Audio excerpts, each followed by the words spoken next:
Bonjour et bienvenue dans votre instant beauté détente. Aujourd'hui, nous allons parler d'un sujet majeur, la colorimétrie.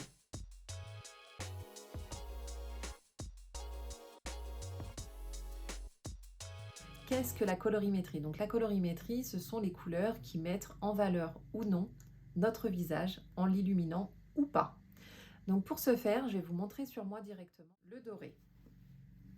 Est-ce que vous trouvez à l'écran que le doré me met en valeur? Avec l'argent, d'après vous, est-ce que mon visage est mis en valeur? Avec ce prune,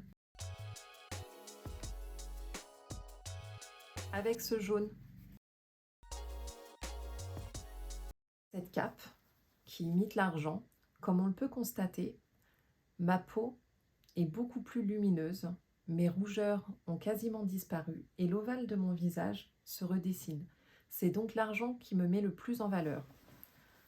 Contrairement à l'or, où vous voyez mes rougeurs de mes joues ressortent, on voit également ma coupe rose, mais également l'ovale de mon visage n'est plus dessiné.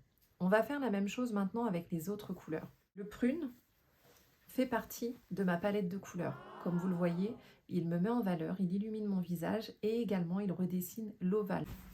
Si je prends ce orange qui a une pointe de jaune et qui du coup est dans les tons chauds, comme vous le constatez, toutes mes rougeurs ressortent, l'ovale de mon visage n'est plus dessiné, il me creuse même des cernes que de base je n'ai pas forcément. Donc moi je suis été.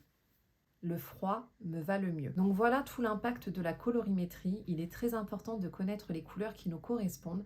Ça ne veut pas dire qu'on doit l'appliquer au quotidien par contre. Ce que je veux bien vous faire comprendre, c'est qu'il y a des couleurs qui nous mettent en valeur, aussi bien dans le maquillage, notre vie professionnelle, notre vie personnelle. Mais si un vêtement vous plaît et que vous avez envie de le porter, faites-vous plaisir et associez-le à différentes choses pour que celui-ci vienne vous mettre en valeur. Il y a d'autres éléments à prendre en compte également dans le conseil en images. Ça, on y reviendra dans d'autres vidéos.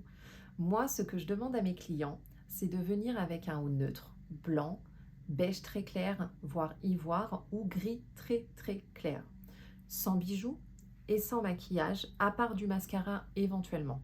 Pourquoi? Parce qu'il ne faut absolument pas fausser les données et pour ce faire, il faut être le plus neutre possible. Également, lorsqu'ils viennent en rendez-vous, on se met dans une pièce lumineuse avec un miroir en contrebas. C'est ce qui va permettre de voir l'impact du tissu sur votre visage. Donc moi, je connais déjà mes couleurs, donc j'ai pas eu besoin de vous montrer comme ceci. Néanmoins, ce que j'aimerais maintenant, c'est que vous refassiez l'exercice chez vous. Vous devez bien avoir des draps qui traînent quelque part et qui sont soit votre meilleur ami, soit votre pire ennemi.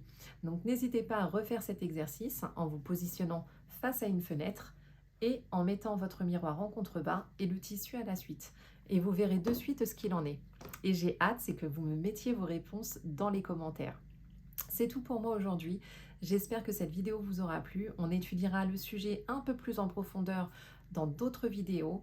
Si vous souhaitez un rendez-vous de coaching, c'est également possible. N'hésitez pas à me contacter. Ça peut également être fait à distance, mais il est vrai que c'est mieux en présentiel et j'interviens en Eure-et-Loir dans le 28 si jamais cela vous intéresse. Je reste disponible pour tout renseignement. Je vous remercie d'avoir regardé cette vidéo. N'hésitez pas à liker, aimer, partager. Votre peau mérite le meilleur, ainsi que votre corps et votre visage. Ne l'oubliez pas. Je vous souhaite une belle journée et je vous dis à très bientôt. Ciao, ciao!